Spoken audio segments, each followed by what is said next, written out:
Guam, of course, is not the only island within striking distance of North Korea.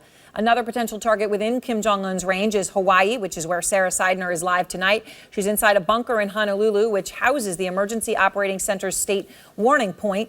Of course, Sarah, if North Korea launched a nuclear warhead toward Hawaii, let's just start with the very basics here. If such a thing were to occur, how long would it take to go from launch to strike? Just 20 minutes, Aaron. That is what all the experts say. They say that from the time of launch from North Korea with a nuclear warhead, it could land in Hawaii in 20 minutes, which means there will be about 5 minutes as it's being tracked, and then there will be 15 minutes to get the population warned. And here's where that warning would come. First, there would be a call that would come into this phone. It's a secure line. This gentleman would pick up the phone. He would say, okay, the missile is coming.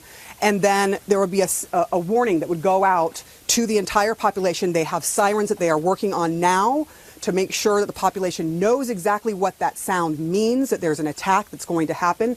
This phone would be picked up by someone sitting here. They would pick up the Hawas phone and they would call all of the counties, and that goes to all the counties directly to let them know that a warning siren is necessary and that an attack is underway. Aaron?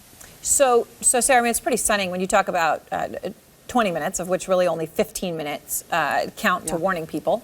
How is Hawaii actually preparing for the potential of a nuclear strike? It's one thing to have such an idea and concept, and it's another perhaps to look at it as a real risk.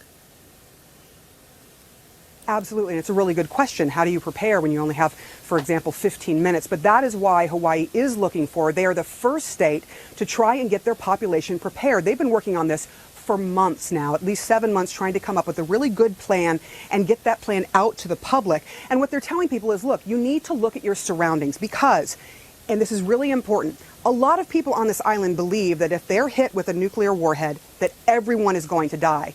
And the emergency management folks here say that is absolutely not true. Not true. There will be lots of survivors, and your ability to survive will probably depend on where you are and what you have planned for. So if you're in a car, you want to get inside of a building. If you're in your house, you want to get to the center of the house. If you're on the beach, see if there's a cave nearby or go across the street to a building. Try to get below ground if you can. These are all things that they're trying to get out to the public. And this is a just-in-case scenario. People here are not panicking. The emergency management folks do not want people to panic, but they want them to be prepared. Preparation is everything. And the thought is that the strength of the bomb that North Korea currently has is about what the United States had back in the 40s. So we're talking World War II era time, and people survived Hiroshima. People can survive if that same type of bomb hits here.